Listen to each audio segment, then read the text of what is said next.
Nama saya Parwoto Joyodiharjo, berasal dari Kota Pati, Jawa Tengah. Saya Sriwati dari Pati, Jawa Tengah.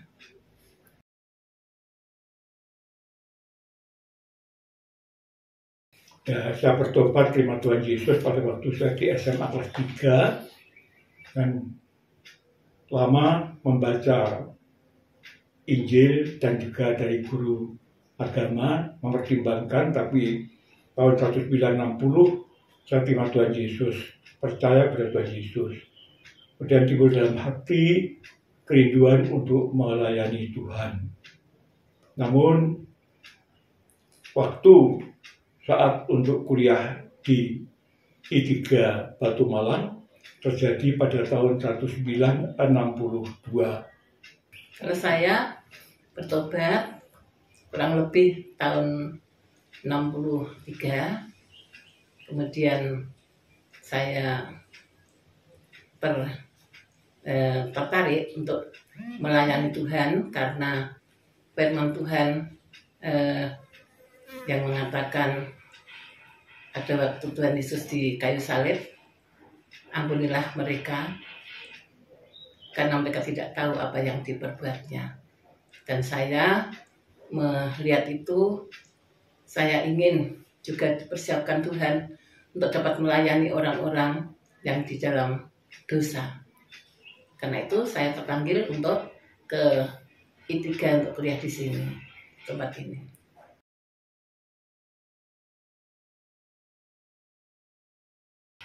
Saya di I3 angkatan yang keempat. Kuliah tahun 1962, tamat 1967. Kalau saya angkatan ke-7 tahun 1965. Sesudah G13 PKI itu kami sudah ada di sini.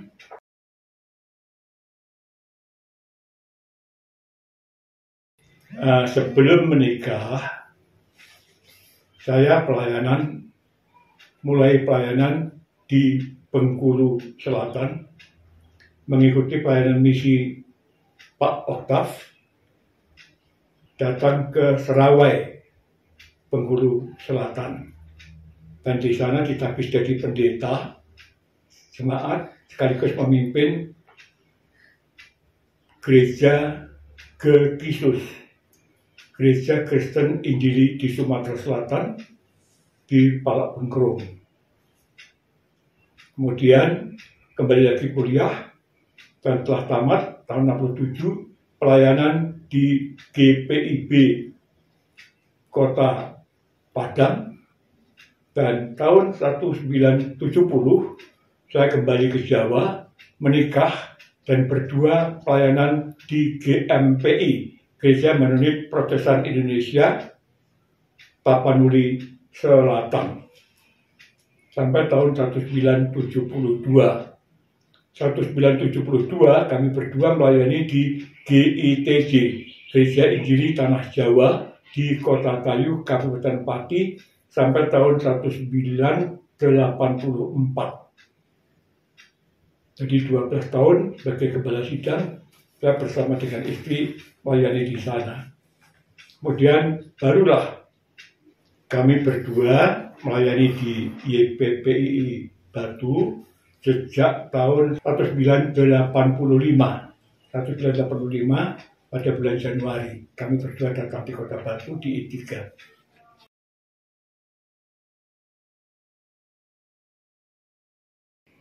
Ya, kami berdua terpanggil untuk melayani dalam bidang pendidikan teologi dan mempersiapkan orang-orang muda untuk menjadi hamba-hamba Tuhan. Itu terinspirasi pada waktu kami menjadi gembala jemaat. Kami mulai dengan pembinaan warga gereja yang bukan pendeta untuk ikut menginjil, untuk menjadi pengkhotbah-pengkhotbah. Tapi volumenya tentu sedikit.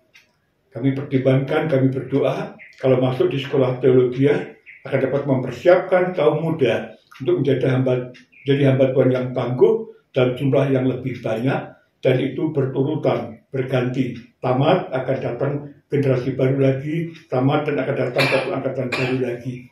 Maka kami datang ke Batu, masuk di YPPII, khususnya dalam bidang pendidikan teologi di I3. Kami visinya sama untuk berada di YPPII. Ibu. Ya, tadi visinya sama ya. Pertama saya bidang teologi mengajar di I3 waktu itu dari tahun 87 sampai tahun 90.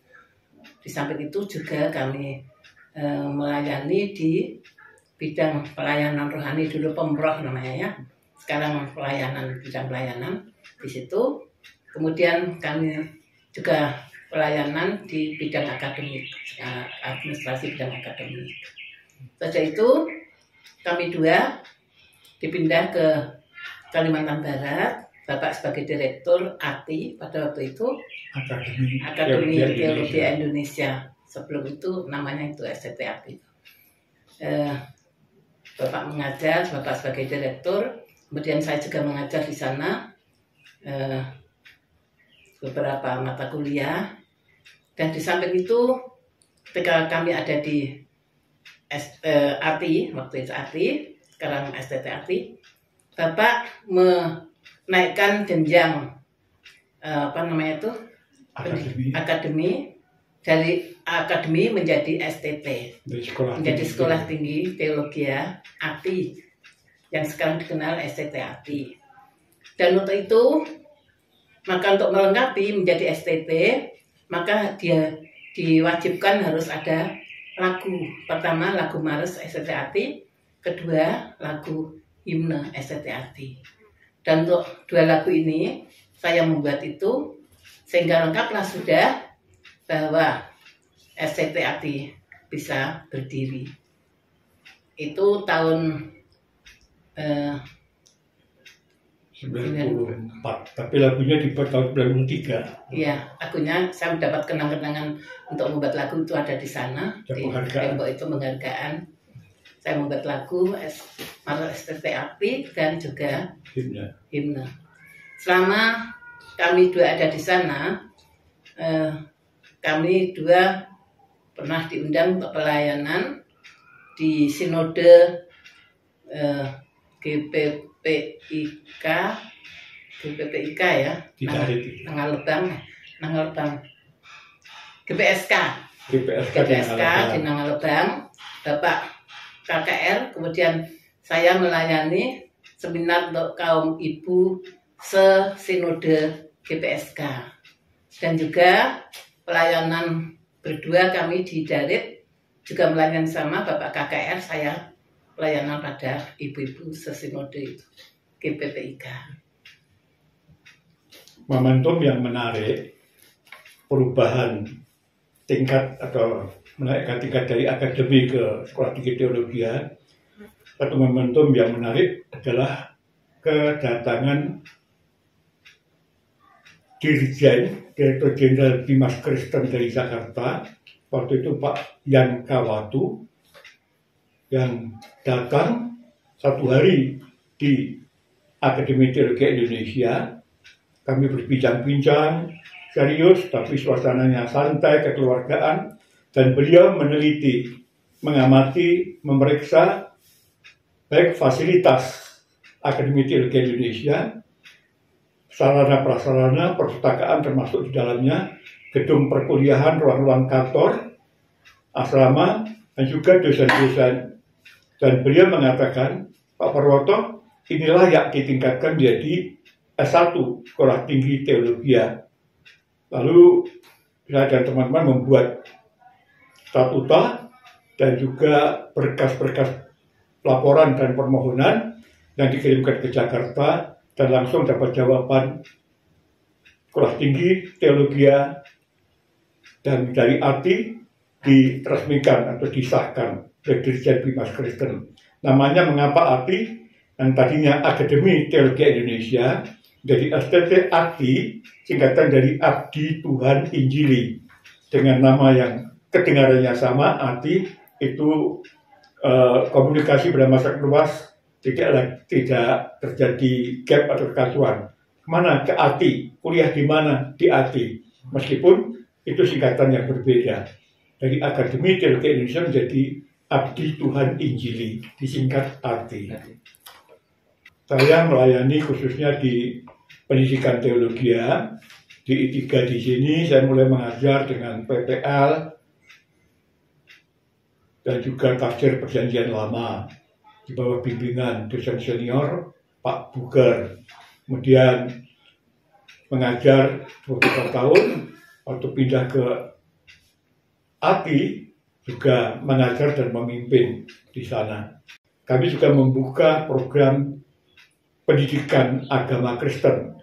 Waktu itu belum S1 di Pontianak, namanya program D3 Pendidikan Agama Kristen di kota Pontianak yang jaraknya kurang lebih 76 km dari Anjungan. Dan puji Tuhan, semua tamatannya tamat dan berijazah negara, dan hampir semuanya dilantik menjadi pegawai negeri, baik sebagai guru-guru agama, bahkan sekarang ada yang sudah menjadi kepala sekolah di Sekadau, dan juga ada yang menjadi pegawai dari kantor agama, baik di Ngabang, baik di kota-kota lain. Semuanya tamatan, tidak ada yang menganggur, melayani Tuhan dalam bidang pendidikan agama maupun kantor agama. Itu tamatan dari D3 PAK di Pontianak. Itu tamatan yang sekolah teologi dari ATI juga ada yang melanjutkan kuliah. Beberapa yang saya ingat dan kenal sekarang ini masih, itu Pak Pamuji menjadi ketua Yayasan Misi di Jakarta. Kemudian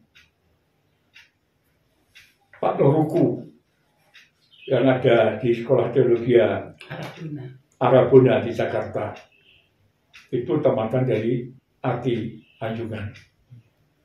Puji Tuhan. Dan dari ATI kami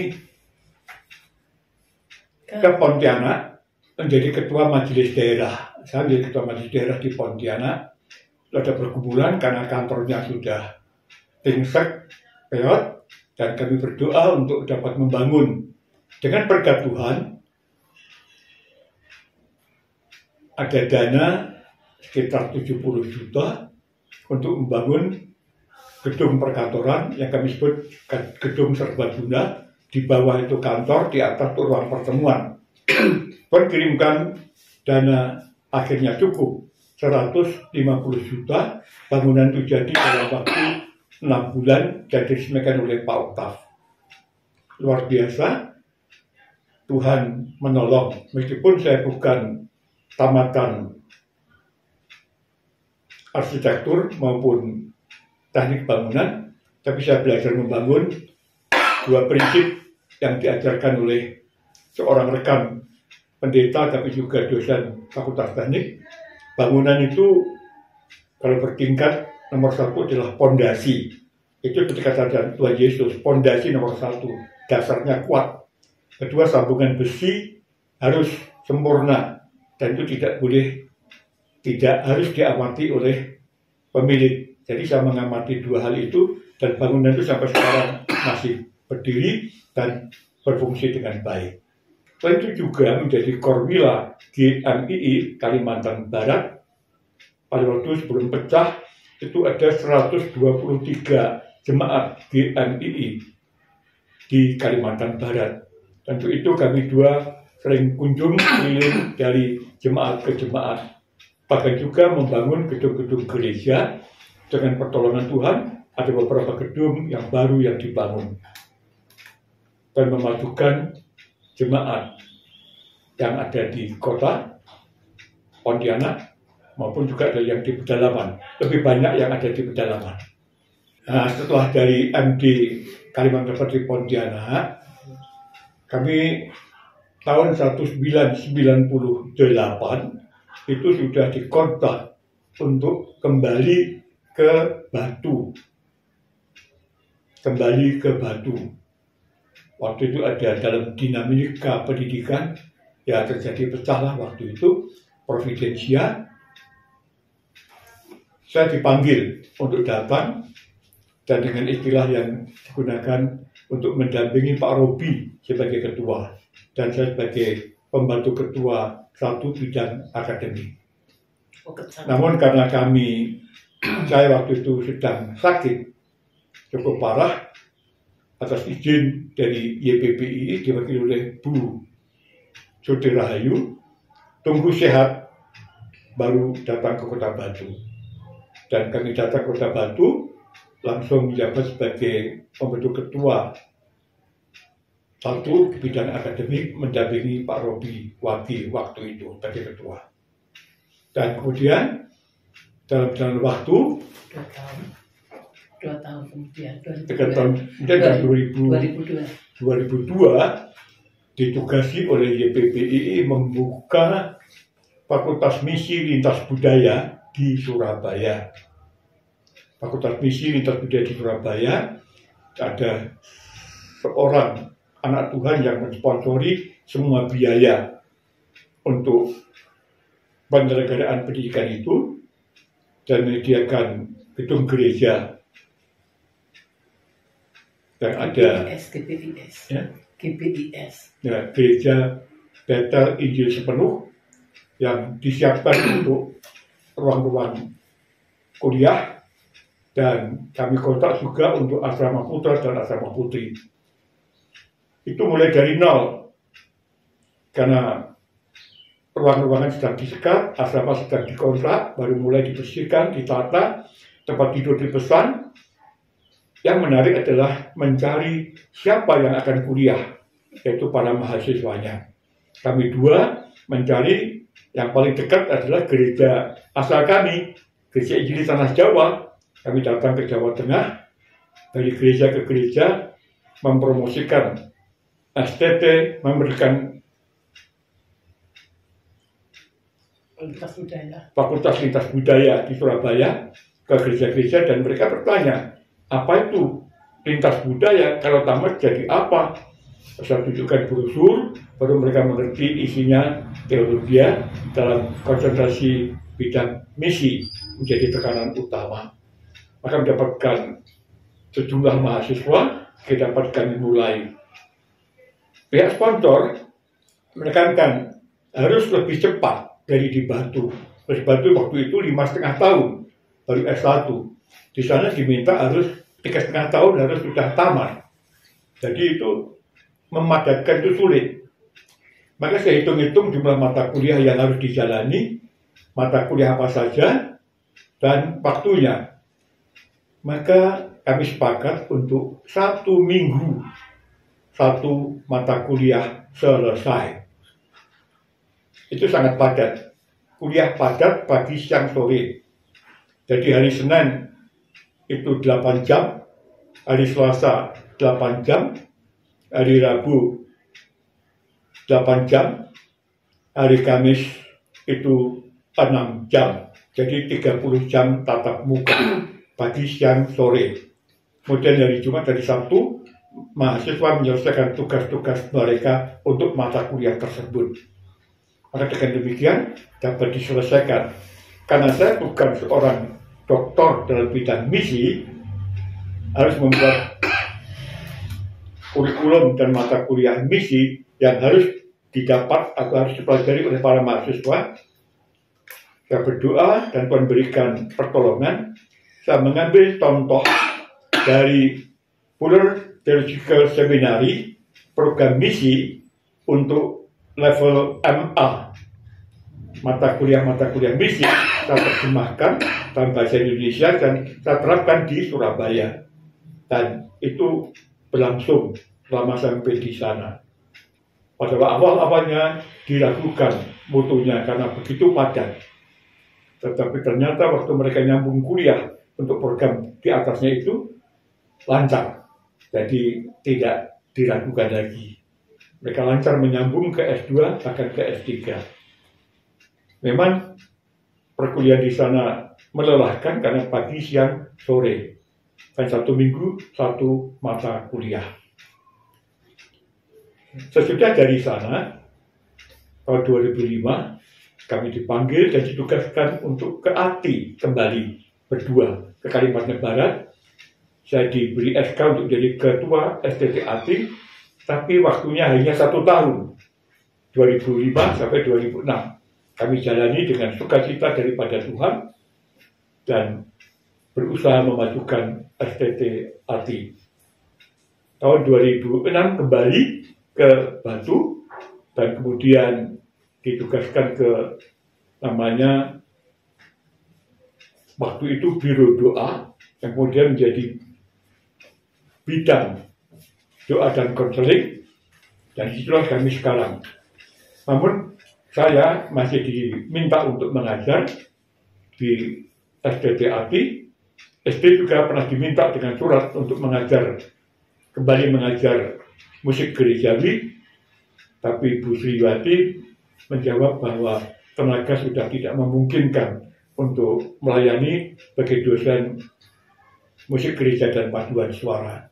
Dan saya masih mengajar di I3 sampai hari ini. Saya masih mengajar di teologia.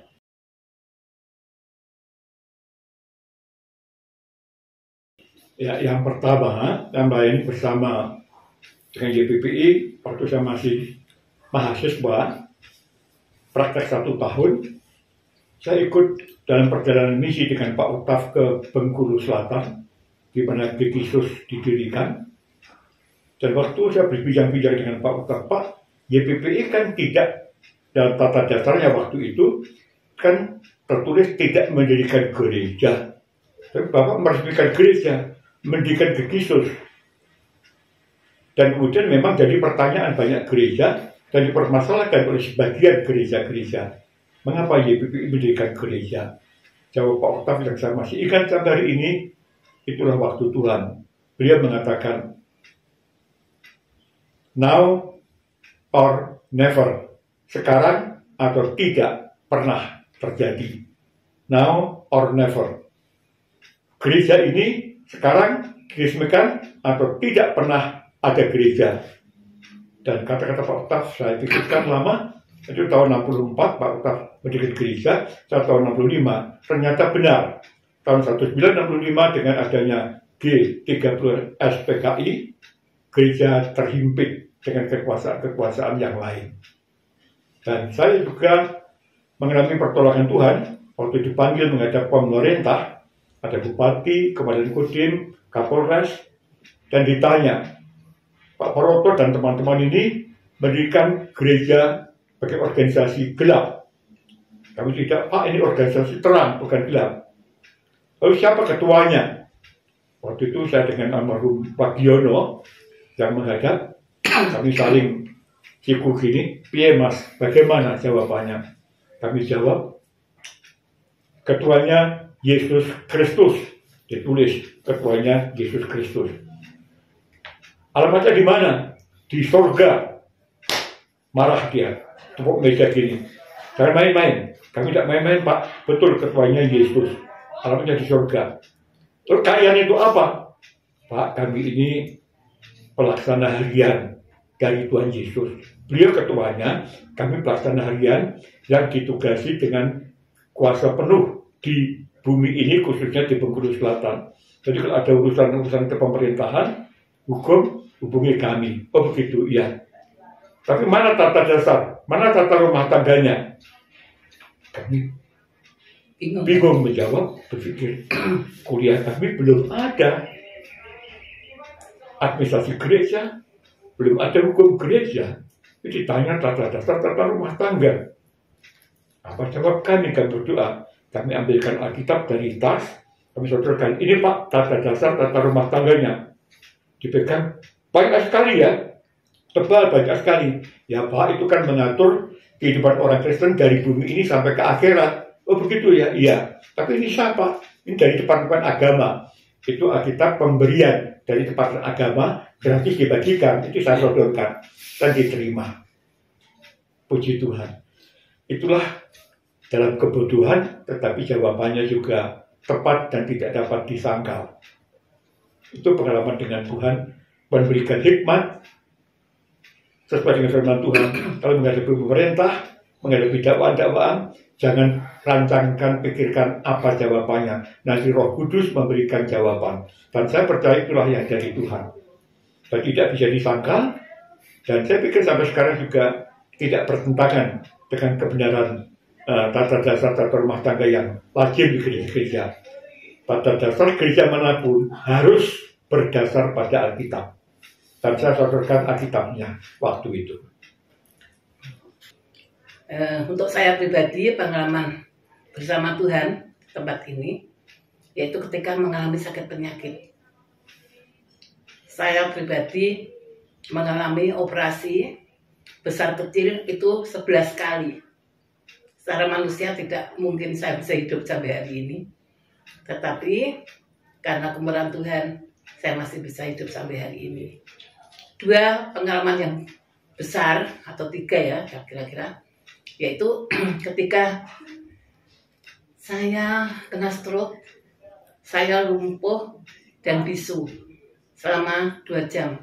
Tidak bisa ngomong sama sekali, tidak bisa menggerakkan tangan saya sama sekali. Bapak berlutut berdoa, mohon belas kasihan Tuhan, supaya saya bisa ngomong lagi. Itu pengalaman yang luar biasa. Setelah 2 jam, saya bisa menggerakkan tangan, kemudian saya bisa ngomong. Pengalaman besar yang kedua yaitu ketika saya operasi kandungan tahun 2014, di situ jantung saya berhenti hampir 1 jam. Dokter sudah teriak-teriak, ibu ini akan mati, bilang gitu. Sudah teriak-teriak, sudah dipompa, tidak bernapas lagi, tidak bernapas sampai hampir 1 jam. Kemudian saya bisa bernapas, kan di monitor jantung itu ada ini ya, ada monitornya, bergerak lagi, kemudian dilanjutkan operasi. Dan inilah bukti kemurahan Tuhan pada kami sekeluarga. Tuhan yang menempatkan di tempat ini, meskipun mengalami banyak kesulitan, hambatan, tetapi Tuhan di atas segalanya. Tuhan di atas semua hambatan, kesulitan, pergumulan.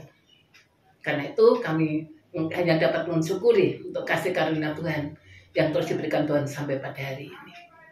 Sehingga kami masih berhidup dan melayani karena kasih karunia Tuhan. Nasihat untuk anak orang muda, hamba Tuhan muda, percayalah bahwa Tuhan yang memanggil itu setia. Tuhan tetap memelihara, menolong, menyertai dalam sepanjang pelayanan. Jadi tidak perlu takut bagaimana nanti kekurangan, bagaimana nanti ada pergumulan yang berat, karena Tuhan hadir dan Tuhan di atas semua pergumulan yang ada. Itu untuk nasihat untuk anak muda. Jangan takut, jangan khawatir, terus layanilah Tuhan dengan setia sampai mati.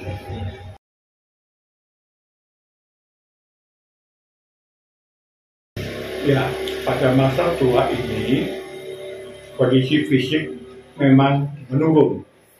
Kekuatan kami tidak seperti dulu lagi. Dan itu sesuai dengan firman Tuhan bahwa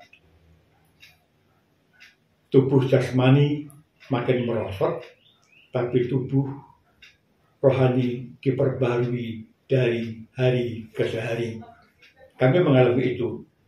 Namun kami tetap melayani dengan mengingat akan kisah dalam Alkitab di mana Yosua, Kaleb dan pasukannya berperang melawan orang-orang Amalek.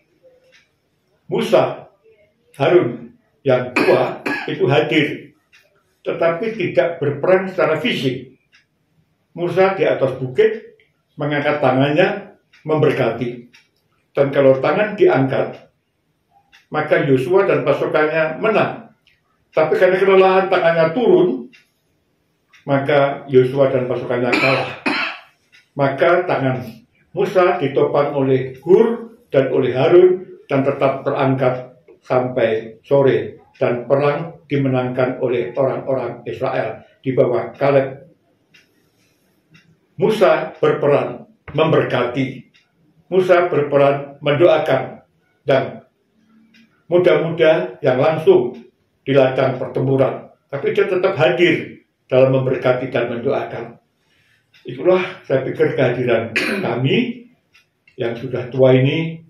Dalam bagian doa kami mendoakan semua pekerjaan dalam YPPI di dalam komplek, di luar komplek, di dalam negeri, di luar negeri, para misionaris kami mengangkat tangan, memberkati, dan mendoakan.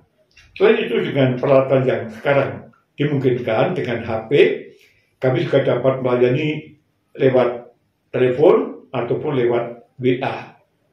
HP kami selalu on 24 jam.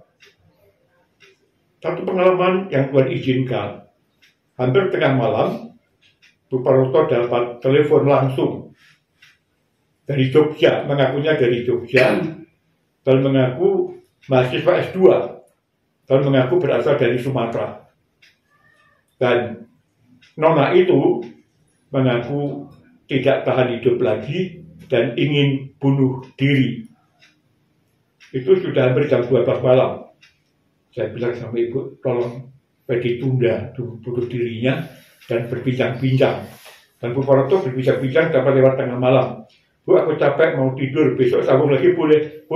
Dan beberapa malam disambung. Akhirnya percakapan diakhiri dengan, Bu, sekarang saya sudah berani hidup dan tidak berani bunuh diri.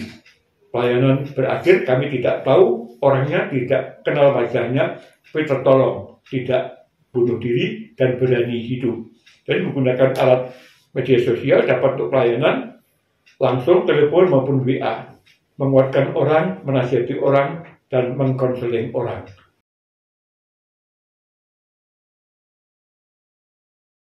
Ya, klien kami selama masih bernafas, kami bisa melayani Tuhan.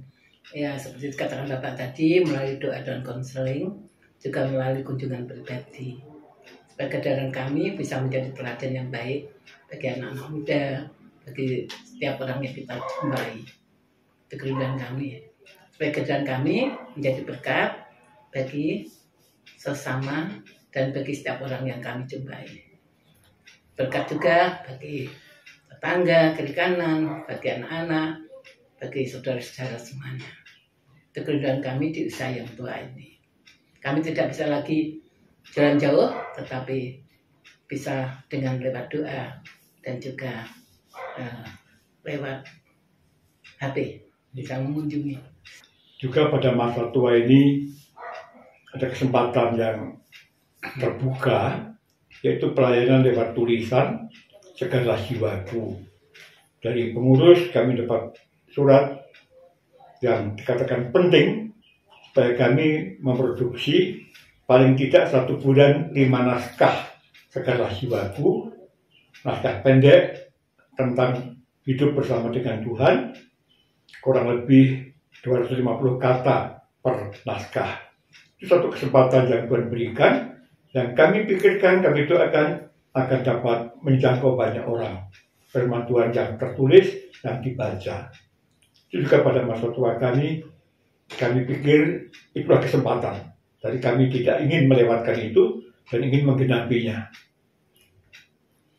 Ya. Tambah untuk yang muda ya, tambah untuk hamba Tuhan muda, kembangkan talenta yang ada pada diri kalian semua, dan bakat-bakat yang ada dikembangkan, jangan disimpan, supaya bisa memberkati banyak orang. Misalnya mengarang lagu, saya suka mengarang lagu, kiranya mereka yang pintar mengarang lagu bisa mengembangkan bakatnya itu. Seperti yang ada di sini ini hadiah waktu saya mengarang lagu untuk KTN. Saya dapat juara 1, juara 2, juara 3, juara harapan jadi ada 4. Ini yang juara 2, juara 1 ada 2, tapi yang 1 nggak ada ini, trofi, nggak ada trofinya. Jadi untuk anak-anak muda yang punya bakat, kemampuan apa saja, kembangkan itu untuk kemuliaan Tuhan.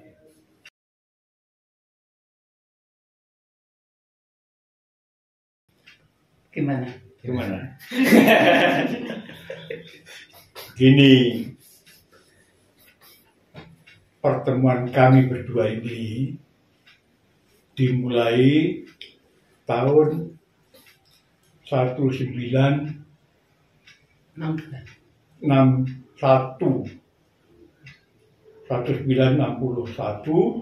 Saya bekerja di Rumah Sakit Kristen Tayu saya bagian rekam medis. Dan waktu itu Nona Sriwati di bidang perawatan. Jadi kantornya berbeda, tetapi karena polikliniknya kecil, jadi ya Sering akrab ketemu. pergaulan, sering ketemu, mengenal, dengar suaranya yang merdu, saya dengar suaranya yang merdu, dan saya lihat wajah polos dan kulit bersih. Ya, wajah polos dan kulit bersih. Tapi belum berani menyatakan isi hati cinta. 1962 itu Pak Detmar Soeneman KKR di sana, dan itu sungguh menyentuh hati saya. Ada terbesit keinginan saya untuk mendaftar ke Akademi Angkatan Laut. Dengan menilai diri sendiri, saya punya postur tubuh yang ideal, kuat, segar, sehat. Tetapi waktu saya berbicara dengan pimpinan rumah sakit, seorang misionaris dari Perancis, namanya Dr. Bartelrock, dia mengatakan begini, Parwoto, orang Indonesia yang mau menjadi tentara Republik Indonesia itu cukup banyak. Tetapi orang Indonesia Kristen yang mau jadi tentara Tuhan Yesus itu baru sedikit. Pulang, pikirkan. Dan sepanjang malam saya gelisah memikirkan itu. Tentara Angkatan Laut, TNI, ataukah tentara Tuhan Yesus. Esoknya putusan, batalkan ke AAL dan melamar ke I3 dan diterima. Menjadi istilah dari Dr. Marterop, menjadi tentaranya Tuhan Yesus. Dan saya kuliah di I3 tahun 1962. Nah, tentang ketemu dengan ibu ini, waktu saya kuliah di sini, ya kami waktu itu telepon juga sulit, harus ke kantor telepon putar begini, tekan tombol gitu, dan tidak punya tombol masing-masing. Surat juga jarang. Kemudian waktu saya praktek 1 tahun di Bengkulu, kemudian tahun 1966 kembali ke kampus, rupanya sudah tingkat 2. Nah, kesempatan untuk saling melihat, saling pertimbangkan, tapi cukup panjang. Keputusan itu 1969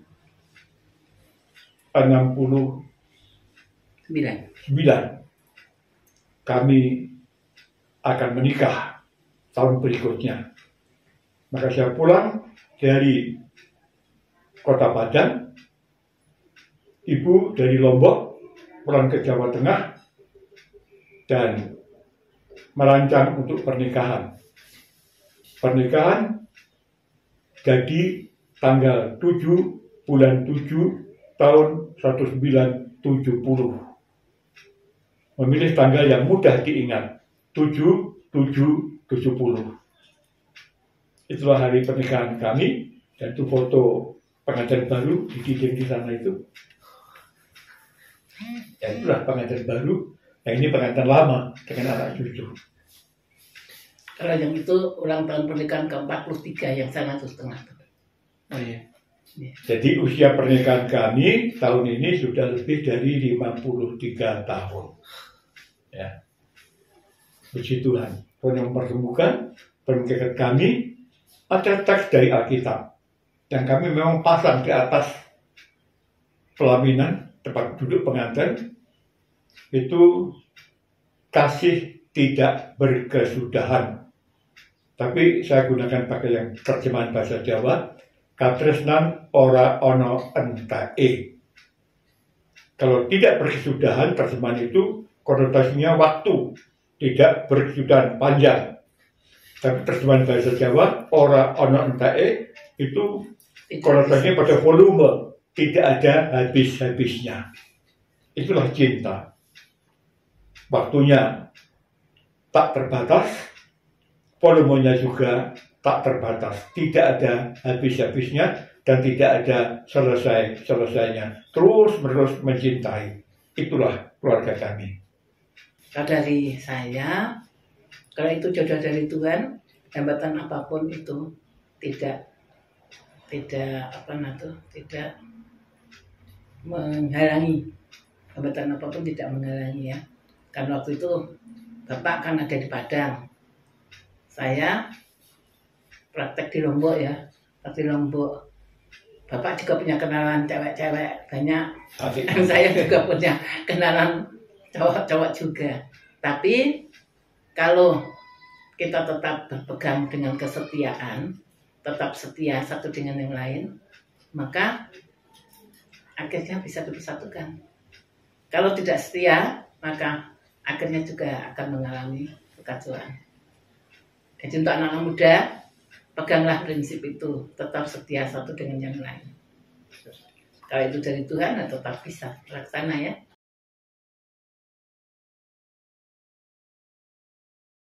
Pengalaman dalam Tuhan pada waktu kami di BPI sampai sekarang ini, yaitu pertolongan Tuhan datang tepat pada waktunya. Dalam kami mengalami krisis, banyak krisis yang kami alami, krisis ekonomi, krisis sakit penyakit, dan krisis-krisis yang lain, maka Tuhan selalu hadir dan menolong. Ketika anak-anak masih kecil-kecil, mereka kami didik supaya pertama mengandalkan Tuhan, beriman pada Tuhan. Kedua, mensyukuri untuk tiap berkat yang ada. Jika mulai dari kecil mereka bisa bertumbuh di dalam iman, dan ketika mereka beranjak besar, mereka tetap mempercayakan hidupnya kepada Tuhan. Ketika itu memang penerimaan kami kecil sekali. Tapi mengapa kami bisa menyekolahkan anak-anak? Itu karena kami beriman mempercayakan diri dan keluarga kepada Tuhan. Dan Tuhan berkenan menolong sehingga anak-anak kami bisa menyelesaikan studinya. Semuanya hampir S2, yang nomor 1 hampir S3. Dengan pertolongan Tuhan dapat teratasi. Ya, anak-anak kami waktu kuliah S1 itu biaya dari kami orang tuanya sepenuhnya. Tapi untuk S2 dan seterusnya mereka mencari sendiri karena mereka sudah bekerja. Jadi anak-anak juga waktu kuliah S1 itu mereka juga berusaha dan diberkati untuk mendapatkan uang dengan cara mengajar. Jadi yang kuliah bahasa Inggris, mereka mengajar anak-anak SMP SMA untuk belajar pribadi, kelas pribadi bahasa Inggris. Yang kuliah ekonomi, yang kuliah ekonomi dia mengajarkan ilmu ekonomi, matematik, tapi anehnya juga mengajarkan fisika, meskipun bukan bidangnya, tapi memang dia pintar fisika. Itu anak yang nomor 3. Dan dengan demikian dapat mengumpulkan uang sedikit-sedikit, dan itu untuk dapat transportasi, untuk beli buku mereka waktu kuliah. Nah, maka aturan rumah tangga, ekonomi rumah tangga kami atur dengan percaya Tuhan mengadakan, namun kami bertanggung jawabkan dengan membuat catatan-catatan. Ibu sampai hari ini yang sudah tua ini masih membuat catatan belanja dari hari ke hari. Catatan, kalau bahasa Jawanya dijimat, ya itu artinya rinci. Hari ini tanggal sekian, belanjanya apa? Daging ayam, salmon misalnya, atau tempe, tahu, cabai, itu ditulis catatannya, ada buku kas itu. Kalau itu penuh, beli buku baru dan diisi lagi. Dengan demikian dapat dipertanggungjawabkan di hadapan Tuhan, dan kalau ada dalam perhitungan kekurangan, kami berdoa kepada Tuhan. Tuhan, dalam perhitungan kami ternyata kurang. Tuhan tolong tambahkan. Atau kalau nggak begitu, kita kurangi belanjanya sehingga tidak hutang. Dan Tuhan cukupkan dari hari ke hari, dari bulan ke bulan, dari tahun ke tahun sampai hari ini cukup berkat Tuhan bagi kami berdua dan rumah tangga kami. Dan seperti saya katakan tadi bahwa Tuhan mencukupkan, biaya yang pas-pasan itu diatur dengan rupa, hemat, dan bertanggung jawab. Lalu anak-anak waktu kuliah juga berusaha mendapatkan penghasilan kecil dengan cara mengajar bahasa Inggris maupun yang ekonomi, mengajar ekonomi dan matematika dan fisika. Dengan demikian mendapatkan uang sedikit. Tapi kalau nggak salah mereka menabung 2 orang patungan dapat beli sepeda motor untuk transportasi dalam kota, di kota Pontianak waktu itu. Jadi Tuhan mencukupkan dengan pengaturan yang cermat dan matang, dan mencukupkan dari hari ke hari. Baik dalam membesarkan anak-anak waktu itu, juga sampai sekarang juga demikian. Tuhan mencukupkan dan tidak kekurangan. Bahkan pada waktu menikah pun Tuhan juga mencukupkan. Baik anak pertama, anak kedua dan ketiga itu nikah pada tahun yang sama. Anak kedua, anak ketiga. Anak kedua nikah di Kalimantan, anak ketiga nikah di Kota Batu. Bulannya beda. Ya. Bulannya beda. Bulan satu Mei dan satu bulan Juli. Dan Tuhan cukupkan. Itu luar biasa Tuhan cukupkan. Ya, kalau Rigi begini. Anak nomor 3 nikah di Batu. Kami perhitungkan dengan cermat. Biaya, undang tamu sekian orang, 1 porsi sekian, diperhitung kalau kita menyuguh atau menjamu tamu per kepala berapa, rupiah kali berapa kepala, sekian juta. Tapi Tuhan memberikan jalan keluar yang luar biasa. Ada teman-teman pendeta dan istri pendeta dan penginjil wanita di kota Wlingi, kurang lebih 16 orang, yang mengatakan, serahkan uang itu kepada kami, nanti kami masakkan. Sehingga Pak beli bahan mentah, nanti kami masakkan siap dihidangkan. Itu beda angkanya cukup jauh antara mentah dan matang itu tadi. 16 orang yang mempunyai persekutuan untuk catering. Itu istri hamba-hamba Tuhan dan hamba-hamba Tuhan wanita di kota ini.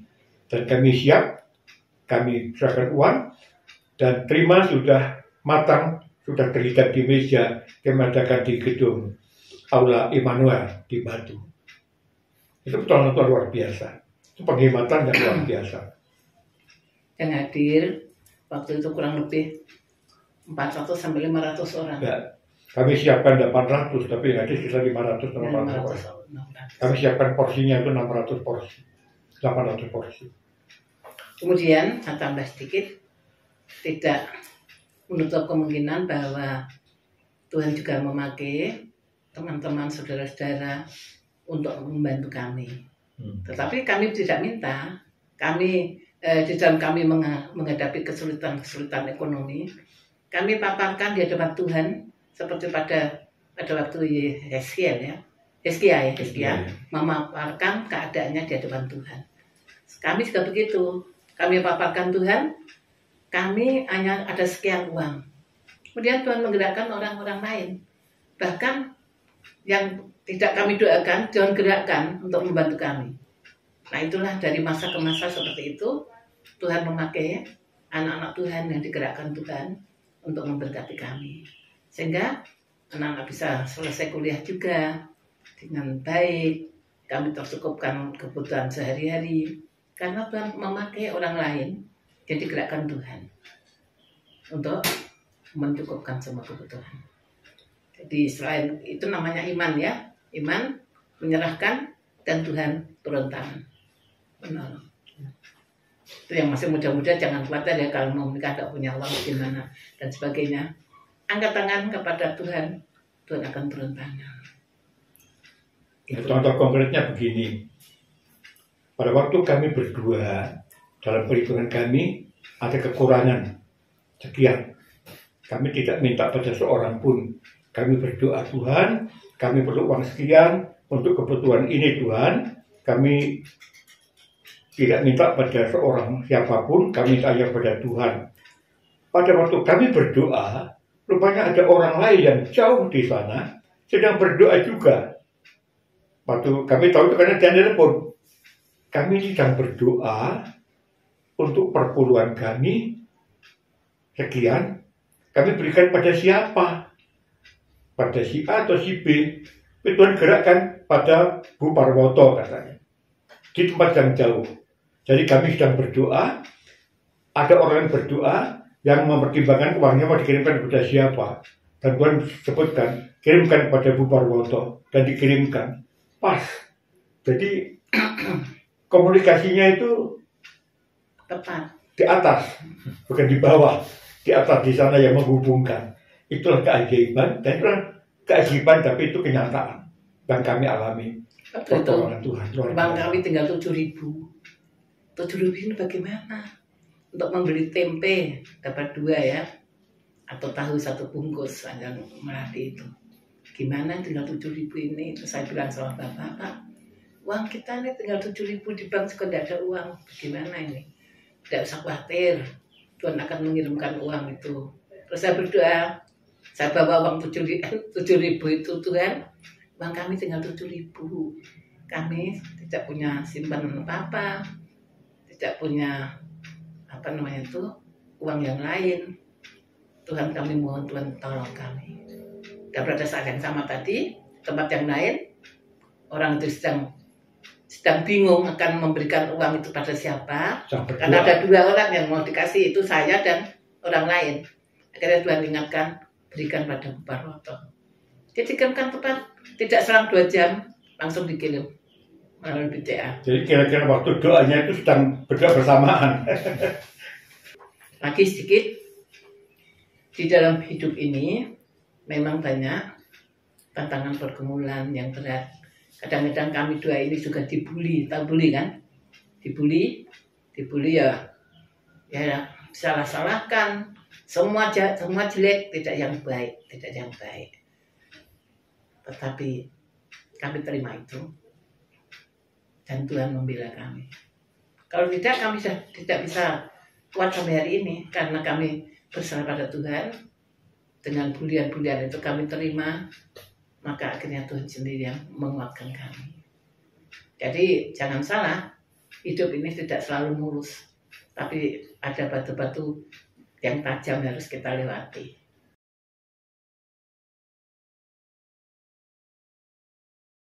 Nah, kalau sewaktu-waktu meninggalkan keluarga, itu pada dasarnya adalah panggilan Tuhan untuk pelayanan. Jadi Tuhan menghendaki saya harus keluar rumah untuk beberapa waktu untuk pelayanan, kita berangkat dengan yakin memeliharakan istri dan anak-anak yang sementara ditinggalkan. Dan itu dapat dengan kelegaan karena kami saling percaya.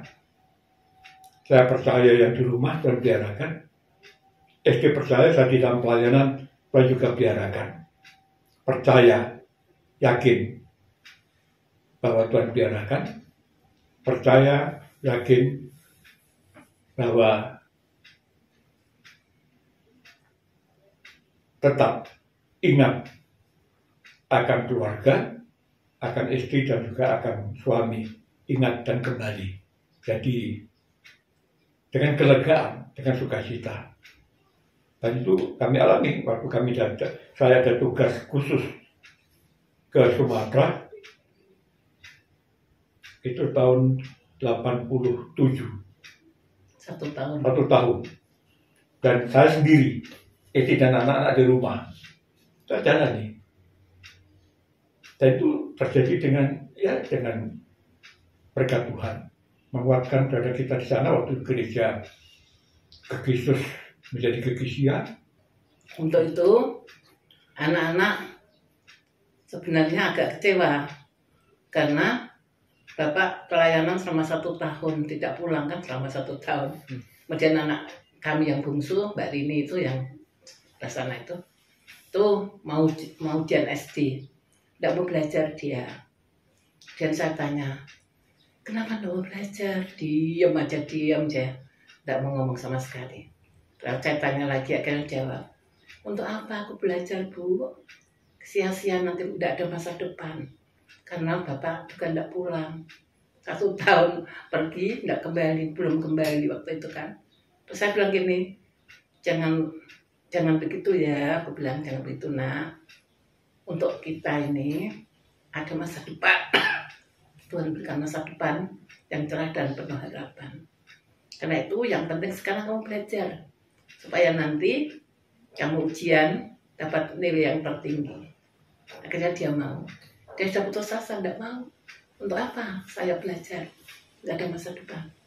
Karena begitu frustasi, bapaknya nggak pulang, 1 tahun nggak pulang.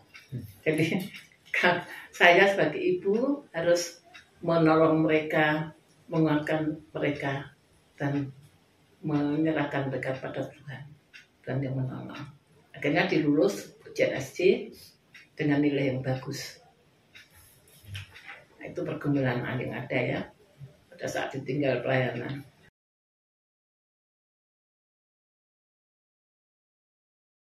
Ya, yang sedang menggumuli untuk pasangan hidup dengan pengertian belum punya pasangan, itulah pada masa muda ini buka mata dan buka hati.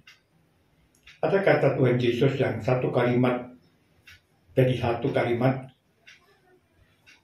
barang siapa meminta ya mendapat, barang siapa mencari yang meminta menerima, yang mencari mendapat, yang mengetuk pintu dibukakan. 1 kalimat. Jadi ada doa, dan Tuhan akan menjawab doa, tapi juga ada mencari dan ada mengetuk pintu. Nah, itu dimulai pada masa muda. Sebaiknya pada usia muda. Karena dalam kitab Pengkhotbah dikatakan segala sesuatu ada waktunya. Nah, soal cari jodoh atau menemukan jodoh itu waktunya pada masa muda. Bukan nanti umur 60 baru cari jodoh. Bukan. Tapi masa muda itu segala sesuatu ada waktunya. Jadi mendoakan, berdoa, mencari itu mengamati, membanding, mempertimbangkan, dan mengetuk pintu hati. Berarti katakanlah, mungkin itu mengetuk dengan ketukan, dengan pernyataan. Dan itu di dalam Tuhan. Sebagai hamba Tuhan, istilah perjanjian lama tepat sekali, jodoh yang sepadan. Sepadan itu tidak sama, tapi banyak persamaannya. Sepadan itu jelas berbeda, tidak sama, tetapi banyak persamaannya. Lalu ini di luar Alkitab, tapi basicnya tetap Alkitabiah. Tidak ada orang yang sempurna. Jadi kalau menunggu mencari yang sempurna, orang lain sempurna, jadi pasangan, itu tidak mungkin mendapat. Karena tidak ada yang sempurna. Diri sendiri juga tidak sempurna. Ada kelebihan, ada kekurangan. Pertimbangkanlah yang menurut masing-masing dia banyak kelebihannya, sedikit kekurangannya. Sepadan usianya sepadan, pendidikannya sepadan, lalu pelayanan ke depan juga sepadan. Pola hidupnya juga sepadan. Kalau bertentangan, tentu akan terjadi kesulitan menangani. Satu contoh yang konkret, kalau Anda pendeta, tapi punya istri adalah penyanyi dangdut jalanan, ya tentu ada kesulitan nantinya untuk mengatur rumah tangga dan mengatur gembala bagi jemaat. Pak pendeta pengkhotbahnya bagus, penggembalanya bagus. Istrinya, aku kemarin lihat bu pendeta goyang pinggul di sana, wah megal-megal goyang pinggul gitu kan. Itu akan menjadi kesulitan dalam pelayanan, tidak sepadan. Nah, ada istilah yang kedengarannya rohani, Tetapi menurut saya itu sulit dipertanggungjawabkan. Yaitu soal tunggu waktu Tuhan. Kapan? Ya tunggu waktu Tuhan. Mau pacaran, tunggu waktu Tuhan. Mau pertunangan, tunggu waktu Tuhan. Kapan? Ya tunggu waktu Tuhan. Jadi kalau Nona bertanya pada cowok, kalau pacaran sudah pacaran 1 tahun, 2 tahun, lalu Nona bertanya, kapan Bang kita menikah? Tunggu waktu Tuhan. Tahun depan ditanya lagi, Bang, kapan kita menikah? Tunggu waktu Tuhan. Tahun berikutnya lagi sudah 4 tahun, tanya lagi, Bang, kapan kita menikah? Tunggu waktu Tuhan. Tanpa ada batasan. Itu kurang dapat dipertanggungjawabkan. Usia makin bertambah. Mungkin bagi laki-laki 50 tahun, tidak masalah untuk menikah. Untuk Nona, 50 tahun menikah, jangan harap punya anak kandung. Karena semuanya ada waktunya, ada batasnya. Itu pendapat saya. Mungkin tidak alkitabiah, tapi garisnya ada. Jangan kita menggunakan istilah kita yang kedengarannya rohani, tapi intinya adalah kurang berani mengambil keputusan dan bertanggung jawab. Kalau memang sudah diniati pacaran, ada keputusan untuk menikah, rancangkan itu, ada perencanaan. Jadi pada waktu yang ideal, kita berani putuskan, kita menikah, gitu ya. Itu penting. Karena saya amati banyak yang akhirnya jadi keluhan. Yang setiap ada 1 atau 2 orang konsultasi saya. Sudah 4 tahun Pak, tunggu waktu Tuhan. Tanya sekali lagi, kapan? Kalau tidak putus, saya bilang gitu. Putus. Karena tidak jelas kapan waktu Tuhan. Dan sekarang menikah sudah punya anak. Berbahagia. Nah, kalau sudah berkeluarga, ya berkeluarga sesuai dengan pedoman-pedoman yang ada dalam Alkitab. Saling mengasihi satu dengan yang lain. Kasih tidak berkesudahan. Ya. Saling menolong, saling membantu, menghormati. Seperti dalam kitab Efesus katakan bahwa perempuan tunduk pada laki-laki dan menghormati laki-laki sebagai kepala keluarga. Sebaliknya kepala keluarga juga mengasihi istri seperti Kristus mengasihi dan jemaat. Berkorban, merawat dan mengasuhnya. Itu timbal balik. Kalau itu dipegang, maka meskipun bertambah umur, fisik mungkin berubah, yang tadi ramping menjadi gendut, yang gendut jadi ramping, yang gigi lengkap jadi ompong seperti saya, jadi ompong, itu tidak merubah suasana rumah tangga yang bahagia. Tetap ada sukacita, cinta kasih makin bertambah-tambah. Meskipun fisik kita sadar makin merosot. Tapi prinsip-prinsip Alkitab tetap berjalan. Yang kuat membantu yang lemah. Jangan lupa diingatkan oleh yang ingat. Gitu. Kelemahan saya telinga. Ibu telinganya tajam sekali. Kadang-kadang ada bunyi ketuk. Pak, ada tamu. Ya, sudah ada tamunya. Pak, ada tamu. Aku tamunya di sana, bukan di sini. Tapi ibu dengar. Saya nggak dengar. Ini contohnya gitu ya, saling melengkapi. Saya tambah ya. Kemudian selalu ingat, pertama, tidak ada orang yang sempurna. Kedua, jangan menyimpan dendam. Kemudian ketiga, saling mengampuni. Keempat, lihat kebaikannya. Jangan lihat kejelekannya.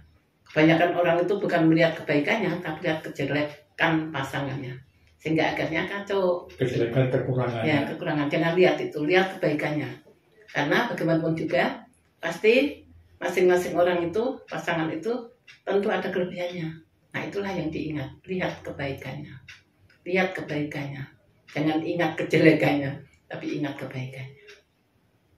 Ada 4 hal tadi ya. Jangan menyimpan dendam, saling mengampuni.